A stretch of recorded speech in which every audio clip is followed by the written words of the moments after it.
Were you influenced by someone's daughter? Yes. Within the lockdown? Yes. Yeah. How sustainable was that strategy anyway? Like I said, the lockdown and COVID-19 came with a new requirement for business approaches. Okay. Business approaches.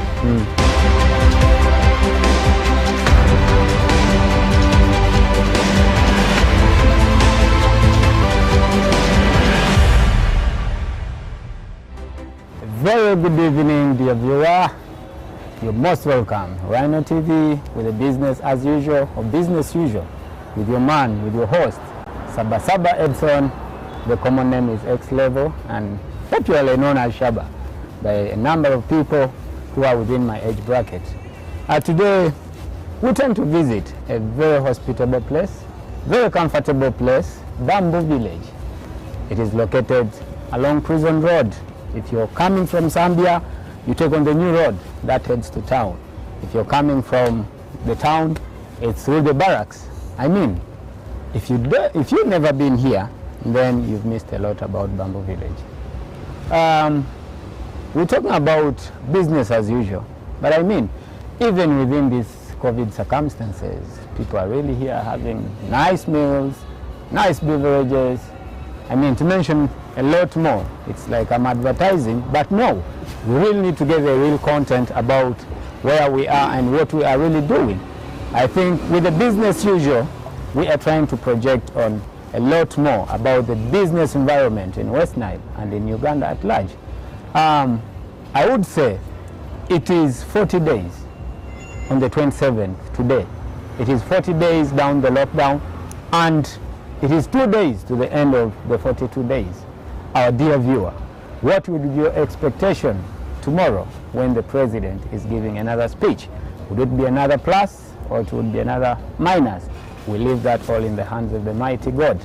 But allow me to welcome the most honest person, I would say, because he gave us the privilege to sit here and give a word of business courage.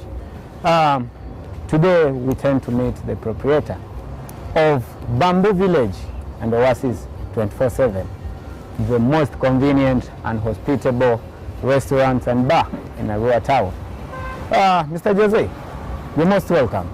Thank you so much, SHABA. You look very nice. X Level. Extremely. My former employer used to have that word X. X. That, when you do something wonderful, True. They say X plus one.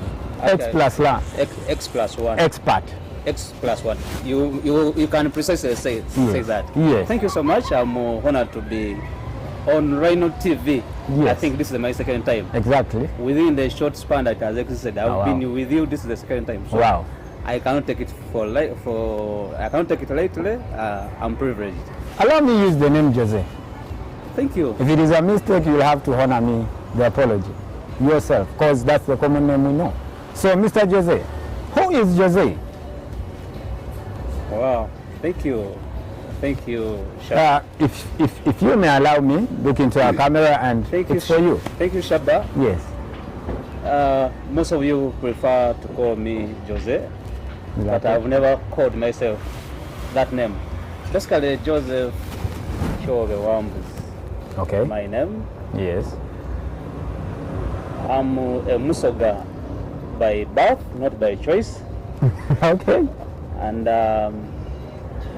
I'm the proprietor and the CEO of Oasis 24/7 and Bamboo Village, as you said. Yes. Yeah, I went to school a bit. Yeah, I can see the gray hair touching a little bit of your brain. And yeah, I'm a graduate of Master of Business Administration. Wow.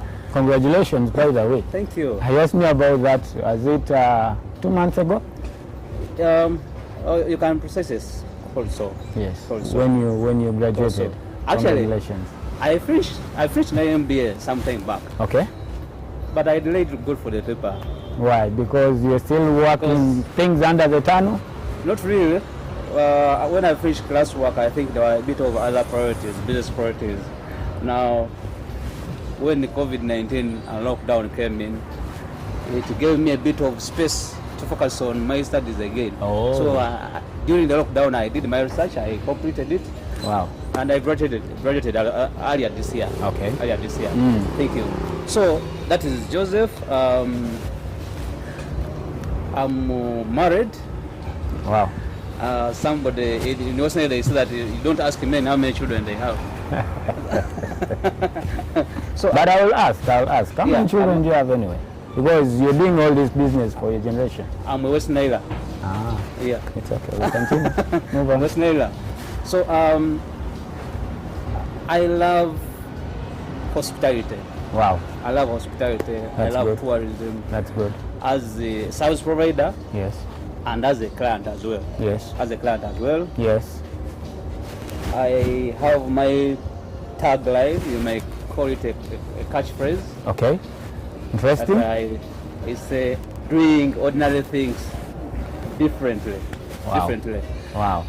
Because I believe that there is nothing that you can do under the sun that has not been done before. Yes. That's why I said doing ordinary things differently. Mm. I come from a family of very many people. I come from polygamous family. Though person I'm not polygamous. Mm. Yeah. We are 20. We were 21. Now we are 20. No, stop there. I know why you're working hard in life, because it's like you have more responsibilities. But look here, you're talking about your entrepreneurial capacity, your qualifications. You hold of a master's degree? Yeah, sure. Focus on small business and SMEs. SMEs. Yes, and exactly. entrepreneurship. I want us to pick from there. Yeah. Mr. Joseph, I can now call you your real names, yeah? Mr. Joseph WANBUZI KYOBE. As one of the highly... Somebody gave me a name, Alemi. Alemi? Yeah. Meaning? Alemi, because of my love that I have for people and wow. hospitality. Exactly. So it's a botanical translation of love. Sure. In the West Nile dialect. Sure. So, AKA Alemi. Yes, please. You're such a brilliant, qualified entrepreneur personality, I would say. And when we're talking about entrepreneurship in West Nile, okay, what comes to your mind, or what came to your mind before even you decided to choose West Nile as one of your investment regions, your investment point? Regardless whether you're born here, grew up from here, or, I mean, wasn't there any other better place than West Nile? And precisely, why West Nile of all regions, my brother? Thank you, SHABA. I think it relates to what I used to hear as I was growing up and studying. I studied from the Southern region and the Central region. Truth be told, there are there's a small section of people downtown there in Central and in the Near East who have a bit of bias. Bias? About the North. Okay. About the North. Okay. Thinking you're talking about bias. Look into the camera and tell them the Northerners are not biased. Thinking that Northerners are violent, unwelcoming. Wow. Of course, you may not have to blame them. These are the colonial tendencies, actually. These are biases created by the colonialists, depending on the way they were assigning people roles, depending on from which region you are coming. And of course, given the fact that the North has had a number of wars, affected by the wars, so it created a bit of that mental picture. Yes. In the minds of those people have not got the opportunity to come to this side of the world. To this side. So I wanted to see, because the OBs and OGs whom I was attending school with, who are coming from the North and West Nile, they were not violent. Sure. But how come that where they come from, people think people are violent? Okay. So I always want challenges. Okay. So I said, when I get the opportunity, come there. So when a minute, just a minute. When did your first opportunity knock, and where did it all begin from? Was it a dream? Were you influenced by someone's daughter or what? Because you know, men keep chasing like dogs. How did you land here on your first opportunity? My big brother whom actually I consider to be my mzee because he's the heir to my late father. Oh. Engineer George Nyansiko, he was working with the Minister of Works. Okay. And he was in charge of Moyo. Moyo sub-region. Okay. And later, he was transferred from Moyo to Arua. Okay. So he was heading Minister of Works. Okay. Arua station. That was later turned into the Uganda National Roads Authority. But when we was in the region, he was still doing business. Yes. Yeah, he used to run a place called Oasis Inn. It's along Enyara Road. I mean, whether it's Parkland, as you're heading to Mvara. As you're heading to Mvara. Yes. So he used to run that place. And as I had just finished university, he gave me the opportunity to come and be his employee in that hotel. That hotel. Okay. So that was, I should say, it was the grand entry, my grand entry of hospitality, into the hospitality industry in the region. So I worked there for about 2 years. Wow. And later I got the opportunity and I got another job. Okay, with Toyota Uganda. Yes. Toyota Uganda. So they were planning to open their first branch in Western region. Yes. And the advert was run within the region here in Arua. When I saw the advert, I applied. Okay. When I went for the interview in Kampala, you had to pass through. Using all means, you had to come through. Any means, I know. Yes. So when I went for interviews in Kampala, I spoke with the authority that he needed a Naira. Okay. And we're about, I think, 15 people who were shortlisted for that position. It was one position. It was one position, one vacancy.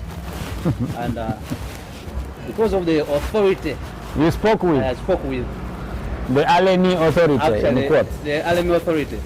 Actually, I think Toyota said that if we don't drop this guy now, this Rubara Msoga. This Rubara, they would have lost a big deal. So that's how I came.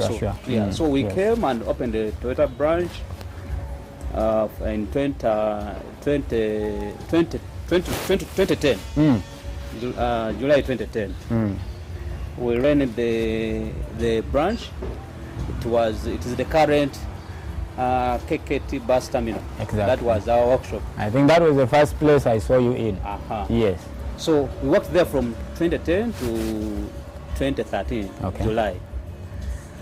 However, at the time when Toyota opened the branch in 2010, there were too many Toyota vehicles in the region. The Land Cruisers, the Hiluxes, name it, because of the NGO factor.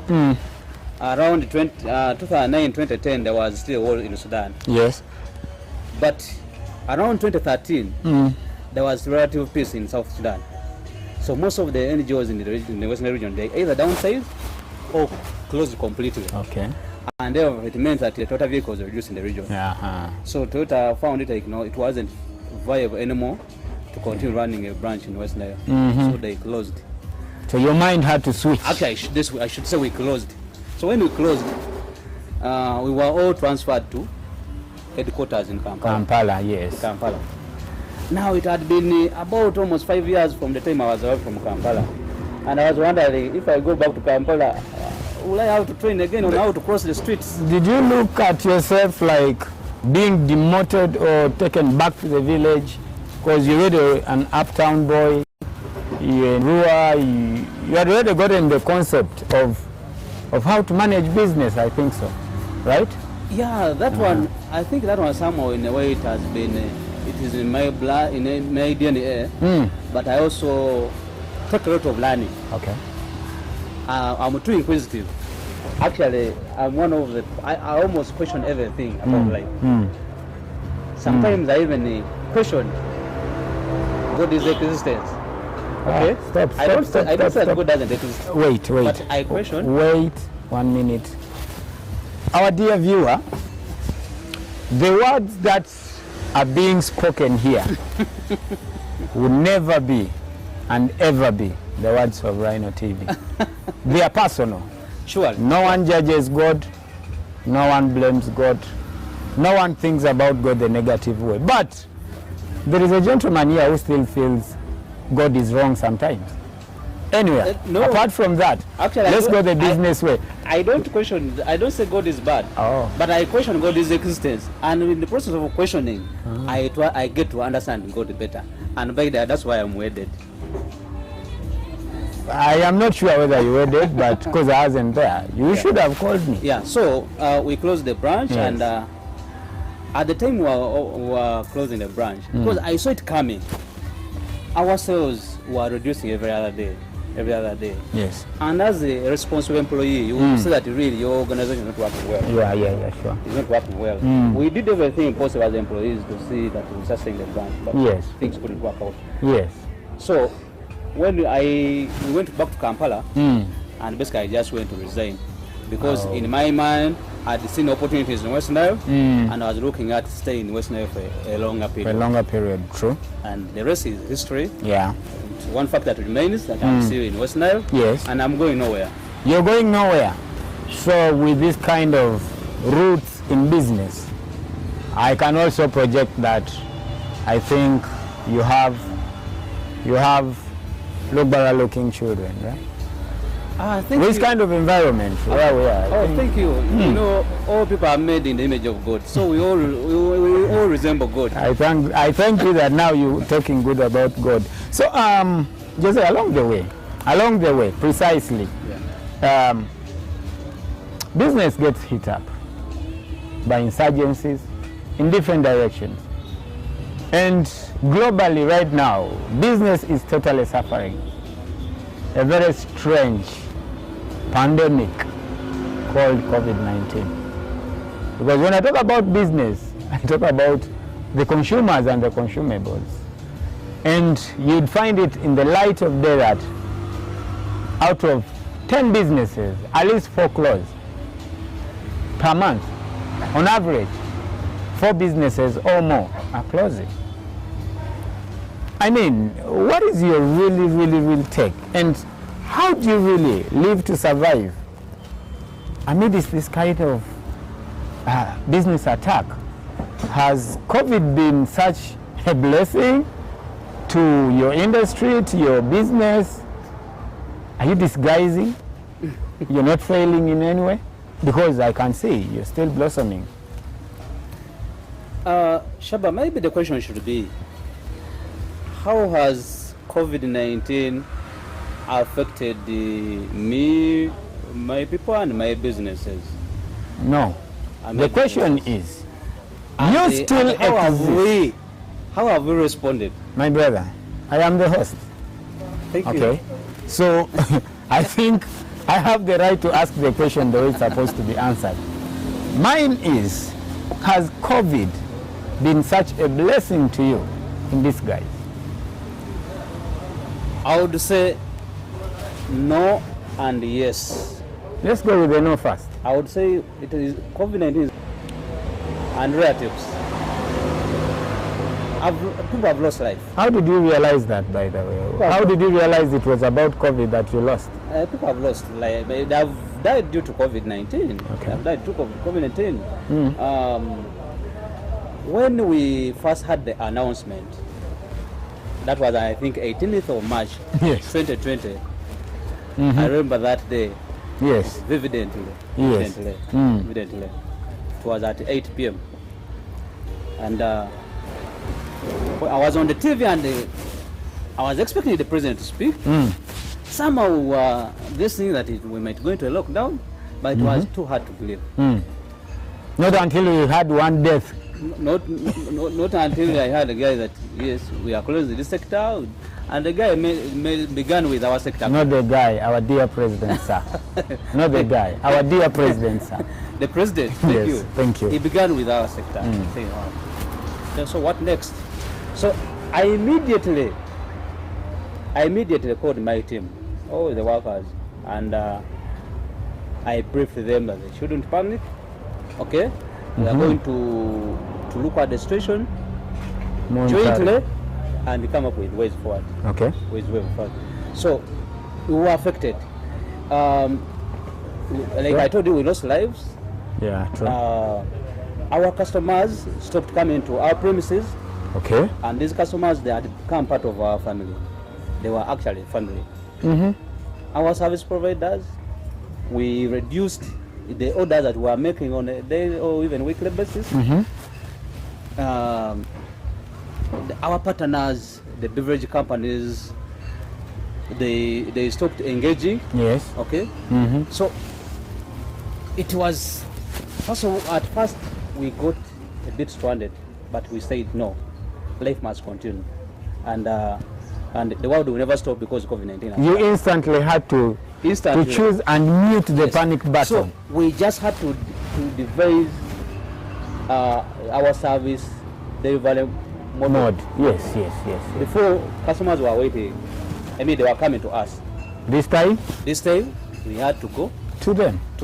Wow. To them. So we immediately came up with the new menus that were convenient for the period. Whereby it is easy for somebody to have it from his home. Okay.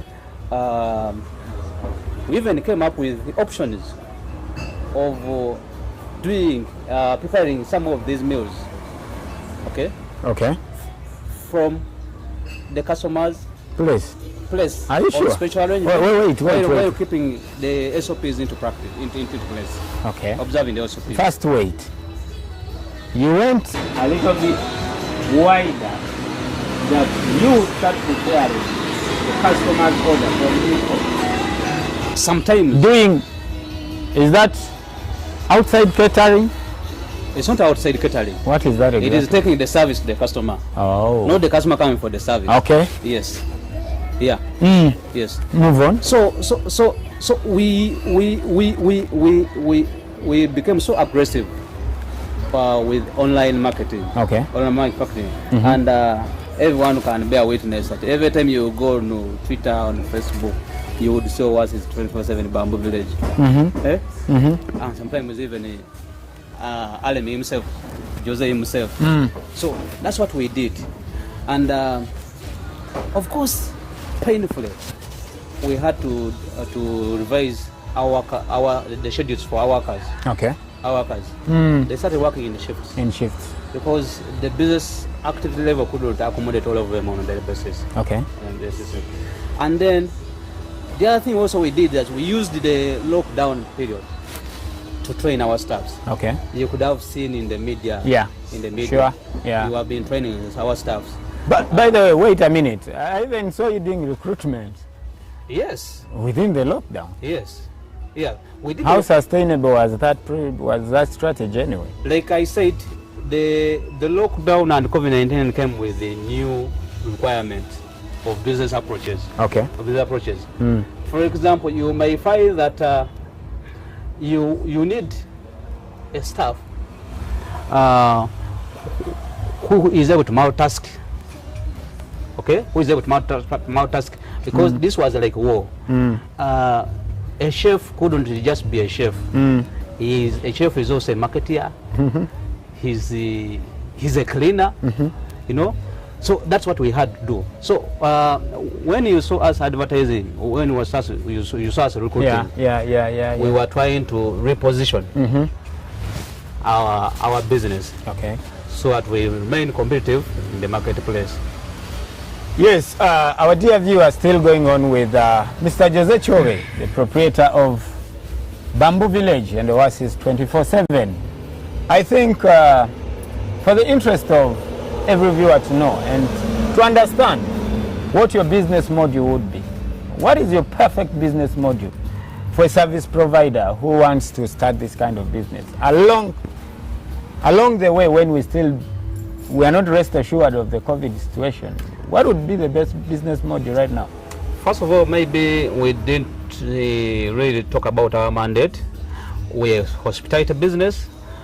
We do tourism, focused on West Nile and the entire northern region. A minute. Are you advertising on my show?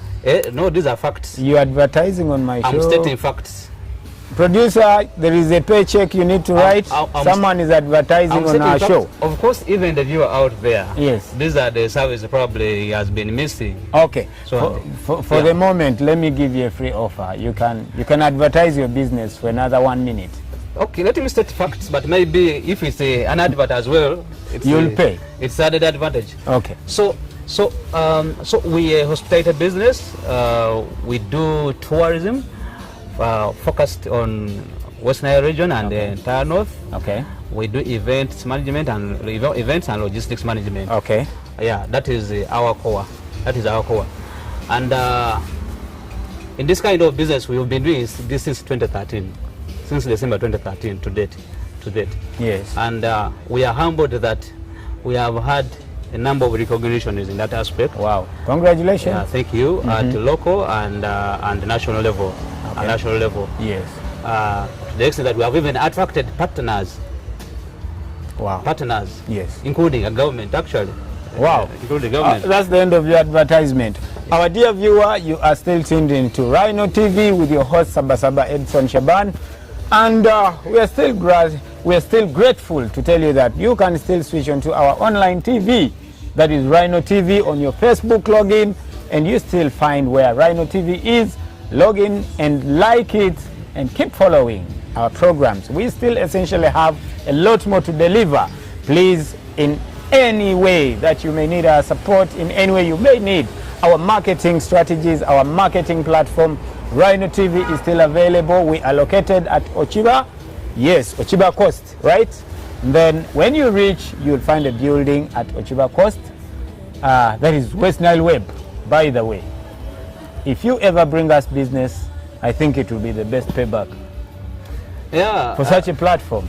But can you really tell all your customers to follow us, Rhino TV, for the best show ever? An online TV, but still taking West Nile by storms. And we are sure that even after here, we still have a lot more to talk about. And my producer is telling me we need to take a break. Yeah, still need a glass of water. Maybe you forget to tell people that Rhino TV is the first digital TV that we have in the region. So you knew this? Eh? You knew this? I've been a business partner of West Nile Web. Very good. We did a cherry festival, and yes. It was a wonderful. Wow. It was yes. wonderful. Partnership. Yeah, that's how far we are going with our TV programming. And for the best of the interest of our viewer there, I think we are so much grateful to have ourselves seated in this quiet place. It's such a blossoming place, a very cool environment where you can come and think. For those who want to come and take a chill, those who want to come and read books. I think you also play soccer here on your TVs. I don't mean on the ground.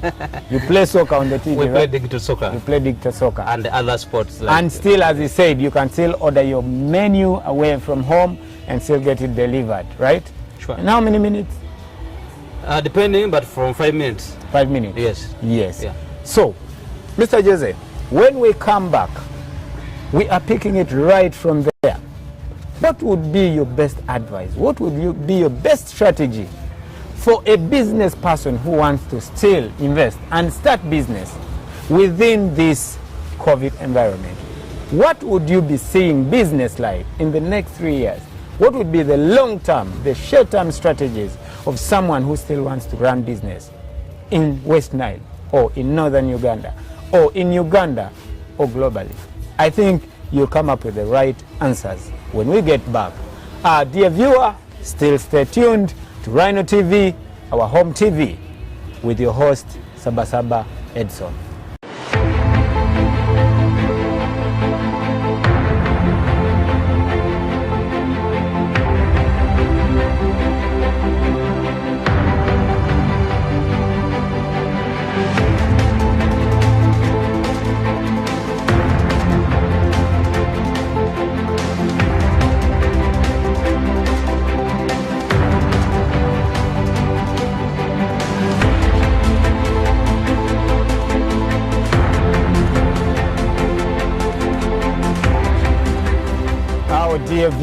Our dear viewer, you're most welcome back to another segment of our Business as Usual or Business Unusual with your host Sabasaba Edson, alongside Joseph KYOBE. WANBUZI, still the name? Alemi. Very good. This is Rhino TV, still broadcasting live from Arua, West Nile, Uganda. Okay? And our dear viewer, we are taking a point from where we stopped. Mr. Joseph, I am still thinking of how someone having 10 million or less would still want to invest right now without a powerful strategy, but just because they made the money and they want to make more money. And you see, at the verge of business right now, it is a very risky investment to take 10 million and invest where you do not have the best strategies. As a business personality, a professional in business management, especially SMEs, small scale or small businesses, what would be your best strategic plan, your best advice on short and long-term strategies for someone who would wish to invest? Talk live to the people on watching Rhino TV so that your word can impact them, just like we say, Rhino TV impacting West Nile. Thank you, Shaba. I think the first point should be, what resources do you have? You took an example of 10 million. Money is not the first capital. Really? It's not the first capital. So What is the first capital? before you even look at the money,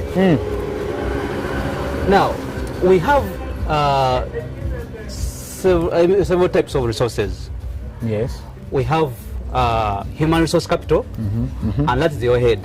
At least from the time I was born, I've never seen somebody moving on the street without headless. Okay. I've never. So implying that every human being has capital given by God. God. That is the human Capital. that is now the Head. not the brain. The head. Okay. So then we have the material resources. Okay. Material resources. Okay? The Yes. material resources, they include, like, say, the land.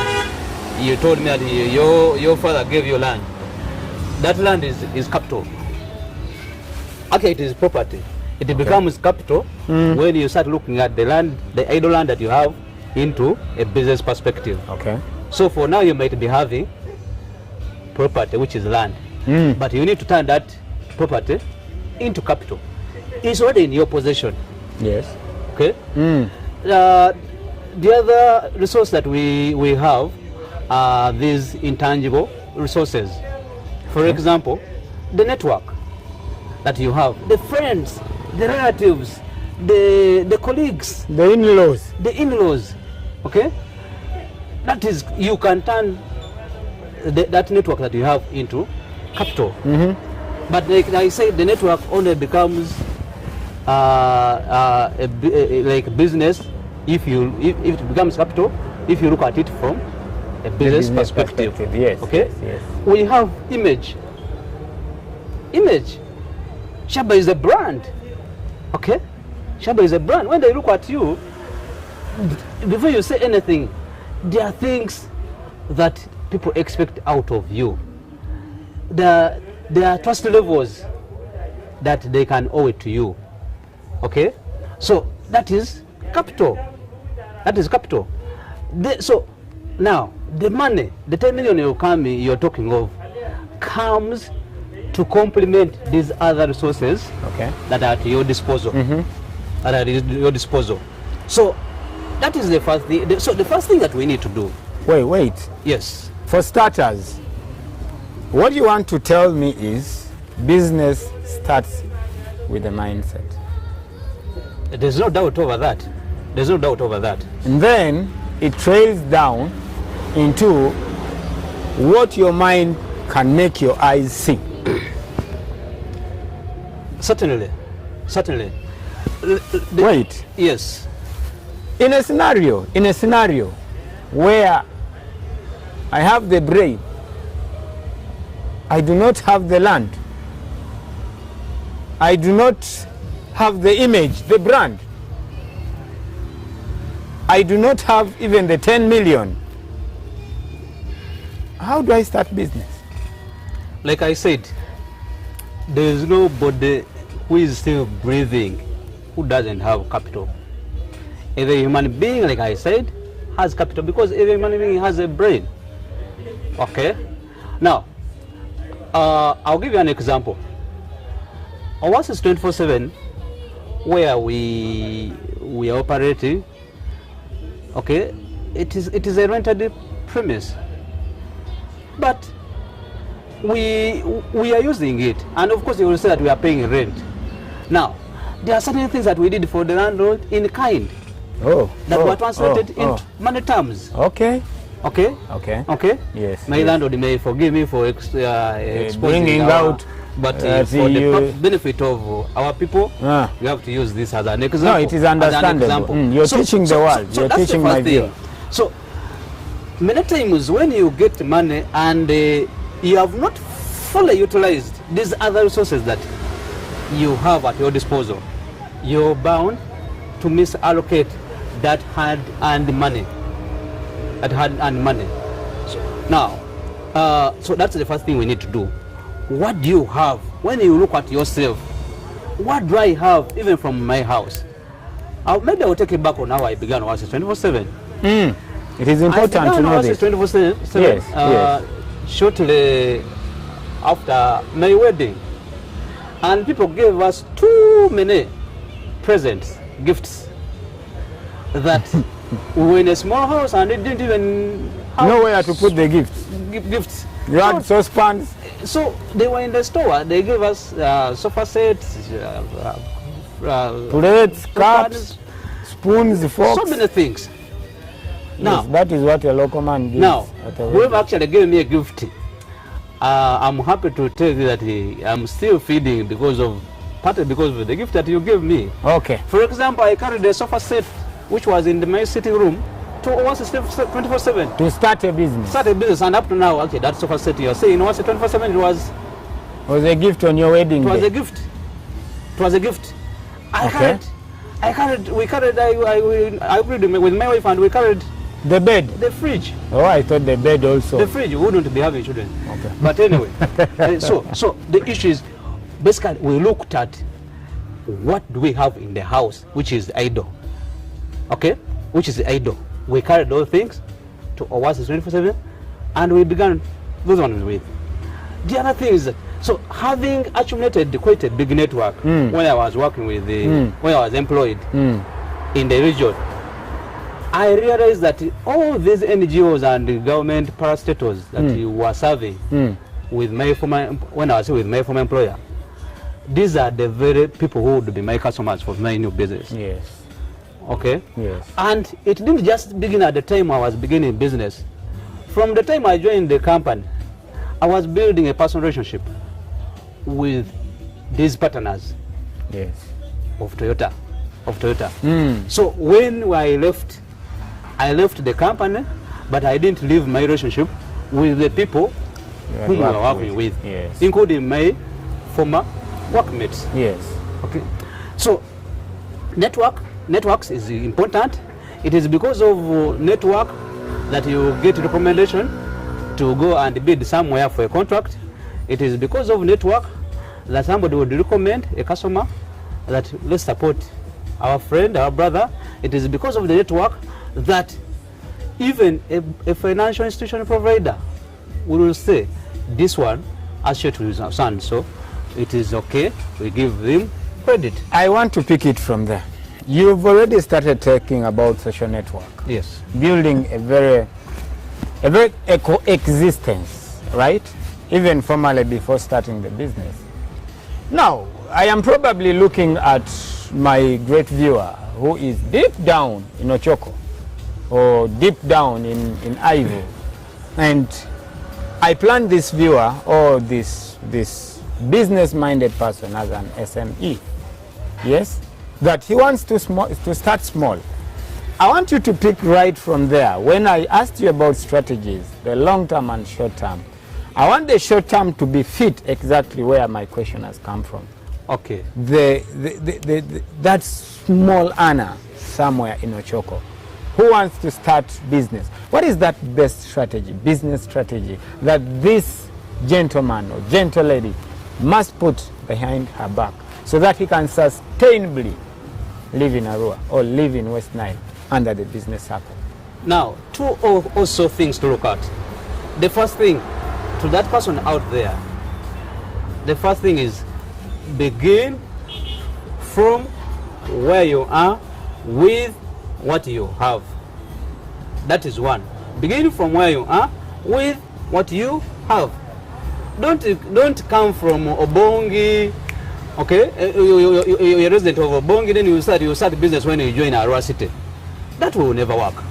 So begin from where you are with the resources at your disposal. That is one. Two, just know that business is like your life. You're born, okay? You can't sit even on your own. You need to be supported, okay? Yes. Sometimes you start sitting, you start crawling, you start standing, and start walking.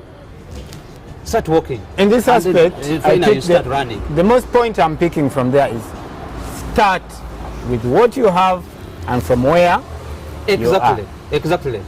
Then, like I said, business is a journey. Just like the way your life is, it is a journey. It's trending. It is trending. When you're born, okay, maybe the only difference is that we don't make an application to be born. But in this case, you make a decision to start business. Do you know people make applications? Away from that, people pray for children. Hey, people pray to God. I need a kid. I need a son. Exactly. That is the mother. That's an but application. Not the child. Okay. Itself. That's the child itself. Okay. So now, what I was saying that you begin with from that point at a small level and keep growing. As you grow in age and wisdom, also the business grows in age, okay, and stability. Okay. And stability. Yes. So, and at every stage of life, just like your life, yes, there are certain things that you do. When you're crawling, there are certain things that you do. Yes. Then you're allowed to make lots of mistakes. Okay? Yes. But as you stand up like this, and you start walking carefully. You start walking carefully. Yes. Carefully.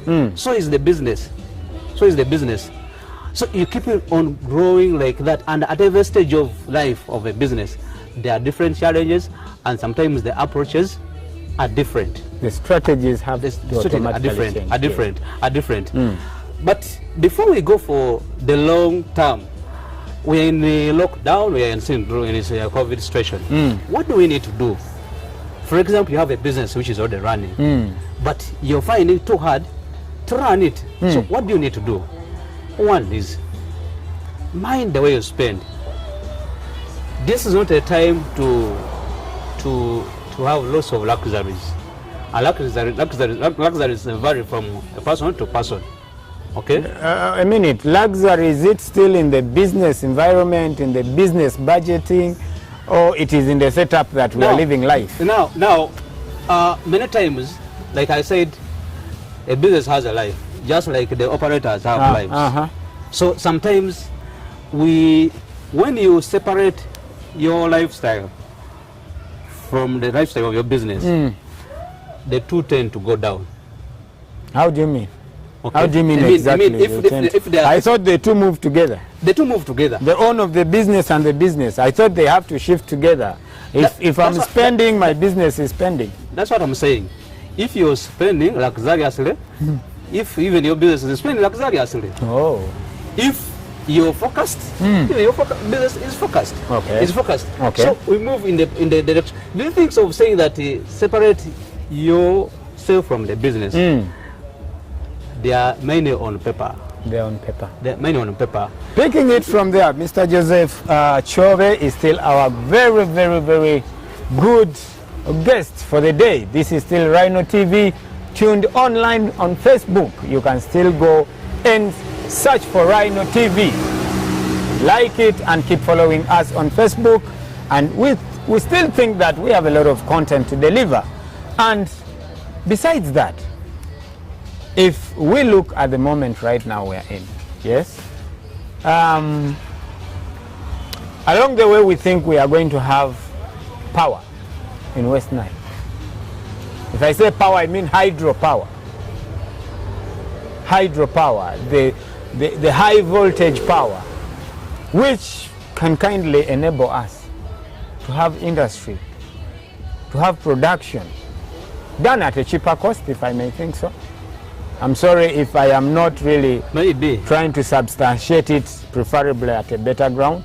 But I mean, if we had power today and we still think we can get more investors, how appropriate do you think would it be for someone to think about investing in West Nile, in a production farm? How appropriate would still it look like if we invited our brothers who are in Congo here, because we have a feeling they're even richer than us, if they come and invest their money in West Nile? How do you think that would give us the best business takeover when it comes to the national business cake? West Nile is still too down, but given the choice that we may have power at any time possible, I am thinking that we can start inviting our brothers from Congo, from Sudan, who have that lot of money, before even we. But you're making roads for them in the Congo. So you know, I mean, we are making roads for them. You know this, so they are coming to invest. In conclusion, are they coming? Okay, before answer my question. Are they coming? Before I take your answer your question there, I wanted to finish something with what we were discussing. To my fellow player there out there who is watching us, a small business player, during this time, like what do you need to do is revise. I've told you, manage your costs. Okay. Yes. Revise terms with all your partners, and these partners include your suppliers like labor, the workers. Renegotiate Raw material. Renegotiate the terms. Yes. Yes. Raw materials, financial institutions. If you have a loan, renegotiate the payment terms. Okay. Even government, trading licenses and taxes. URA. I thought you were going to say cut costs. No. Cut your pricing. You renegotiate for rescheduling. Okay. Okay. Even customers. Okay. If you have been having customers whom you supply on credit, renegotiate that because of the harsh environment right now. Yes. And the challenges that we are going through to run business. Kindly, if you've been paying me after 2 months or 1 month, can you pay me weekly? I supply you weekly and you pay me weekly. So that the short term. You can keep monitoring. Those are the short term. Yes. Now, looking back to the question you were asking me about the viability of business in West Nile in the long term. Of course, West Nile is a destination. It's a destination. This region had been locked for very many decades because of the insurgencies which were happening in northern Uganda. Yes. And with the relative peace that we have, it is the destination. Yes. For especially people who want to grow and expand. Yes. Yes. Given that we are neighbors with South Sudan and Eastern Congo, it creates a very big market space. However, you need to start now. Don't wait for hydropower to reach West Nile. When our service provider for power was still more unreliable, to some of us it was a big opportunity. That whereas other places couldn't afford to provide power, chilled drinks, for us we were looking at it as a very big opportunity. What did you do? A big opportunity. What did you do? We bought an industrial generator, and every person in West Nile knew that if you want to watch your game, your favorite team playing uninterrupted, was 24/7 beverage was the destination. Okay. You want to take a chilled soda? I mean, what's 24/7 beverage is the destination. You want to have a wonderful meal prepared using power. You see, so for an entrepreneur, you look at everything as an opportunity. You look at a challenge, and it becomes an opportunity. Yes. Now, West Nile, Arua is almost 500 kilometers away from the capital, Kampala. Now, it means that West Nile is more like a country on its own. Therefore, it should have its own services. West Nile Republic. West Nile Republic. So, and the actual person I'm not very comfortable with the government doing roads in Congo. Do you know what is likely to happen? I don't know. Now, these industries in Uganda, multinationals especially, say like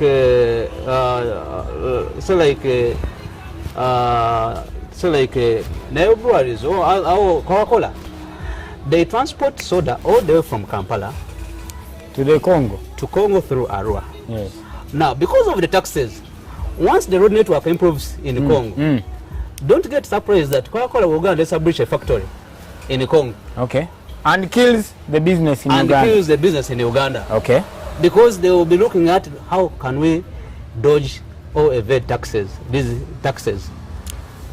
Okay, for lack of a better word, our dear honorables, our MPs for West Nile, there is a very big concern here that we may equally lose on business if the roads in Congo become passable or they become tarmac. Actually, the impassable roads in the Congo are the ones that create market for Ugandan businesses in the Congo and South Sudan. With the improvement of the road network in those countries, Business is going to die. business will go down in Uganda because these multinationals will open their branches in those countries. Then do you think they have already started opening even? Maybe. Anyway, let's wait and look at that at a better time. Mr. Joseph, we have less than 10 minutes to go. And I want you to make a very quick remark on this one. In business, we live by projection. We foresee, we focus. What is your best projection? Where do you see business?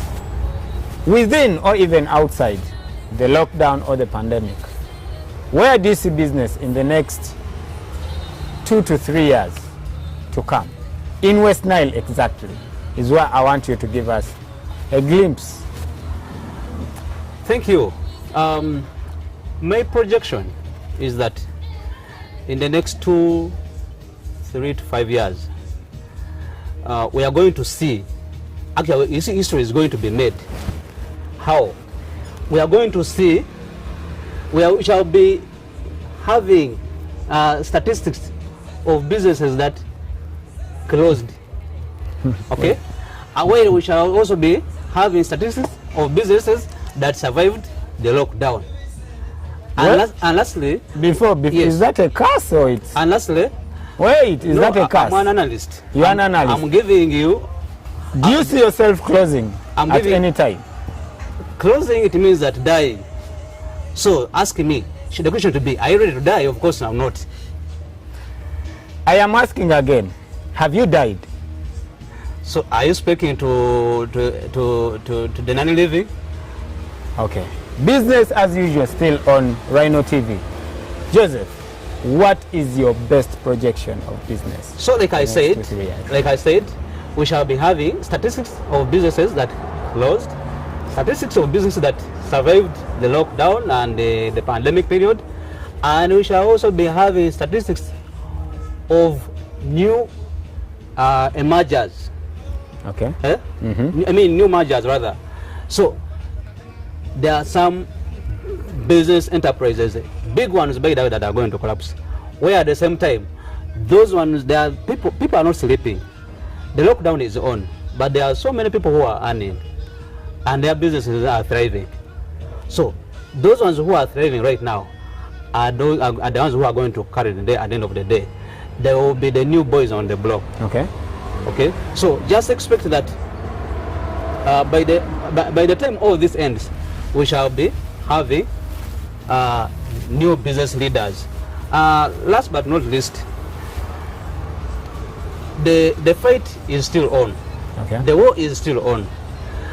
What happened is in the first lockdown, around the August, the government started relaxing a bit, loosening the nuts, and many people went in for credit facilities. Yes.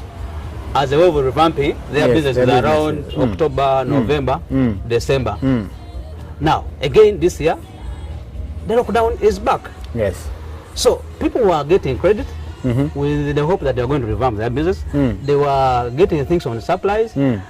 Basically, they have been building a lot of accruals, experiencing a lot of accruals. Yes. And now they are renegotiating with the financial institutions Yes. to schedule their loan payment periods. So, but what is going to happen? Yes. You can say that by the time the economy normalizes, you can look at the average person who gets a loan from the bank, gets a loan for what period? Yes. That is 3 to 5 years. Yes. So the banks are going to auction a number of these properties. Okay.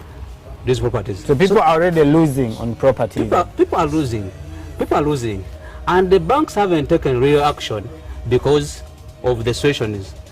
Even when they put properties out there on the sale, they want to get buyers right now. Yes. But as the government opens the economy like this, now people are going to swing into action to recover for whatever they demand from people and from businesses. So for us to survive now, what do we need to do? If you have an idle property out there, say land, I know it is a challenge to get a buyer right now. Yes. You sell that land, you pay the bank, so that non-performing loan stops Counting. accruing, accumulating interest. Attracting interest. Yes. Interest. It's better for you to sell off that land, for you to sell off that house, and pay the financial institution, so that you have a free mind. You are at zero, but you're not in negative. Yes. However, every time like you hold on to a property where you have And accumulating interest. financial liabilities, Yes. you're digging your own grave. Most of the time, our graves are not dug by ourselves. But in this case, you're digging your own grave. your own grave. Wow. Our dear Rhino TV viewer out there, there is this unique question I want to give our dear guest, Joseph KYOBE. And I want you just to give an entry point into it. Arua is already a city, without doubt, and it's going to be one of the iconic cities in West Nile. With a lot of developments, infrastructures have come up, a lot of booming business coming up. We see the market right now. We see Arua Hill Complex or Business Center, I don't know. How do they call it? Arua Hill Arua Hill Business Center. Exactly.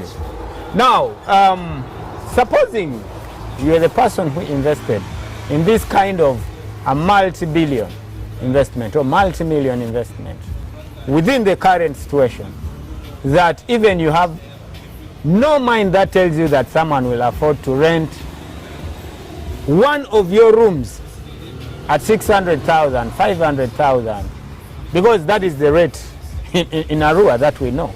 If you go to the taxi park, someone will tell you a room is around 300 to 500, others are 800. But right now, in the situation where we are in, business is dead.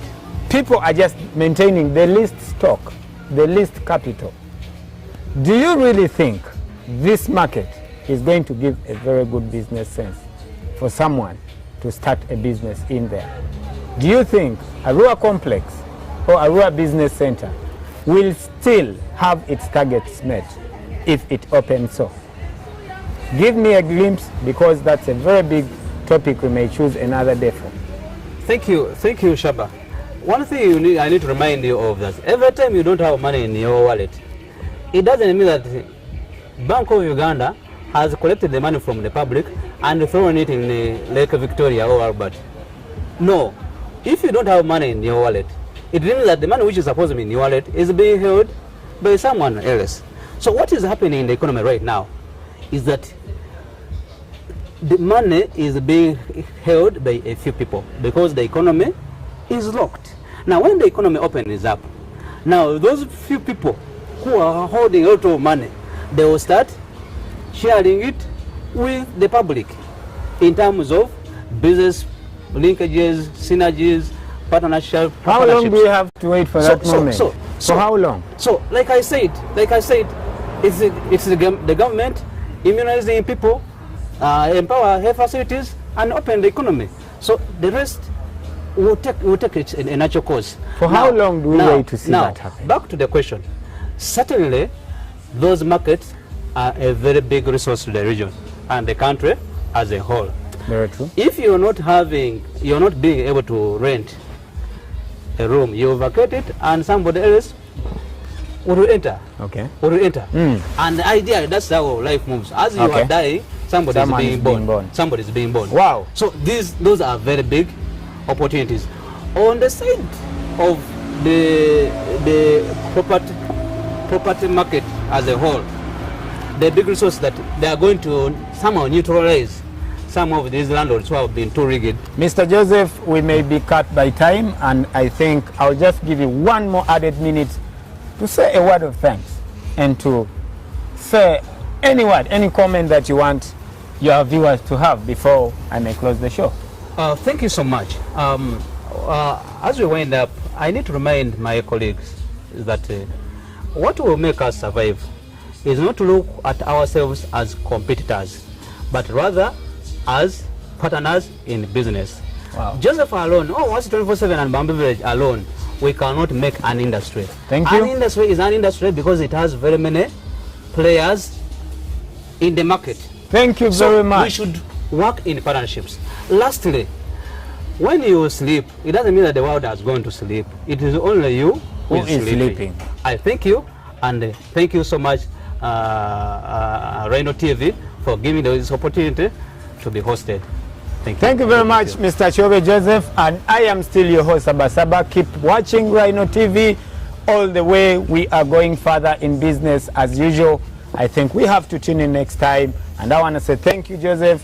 Keep coming to Bamboo Village and Oasis 24/7, and I would say I sign out from here and have a blessed evening and good night. Thank you.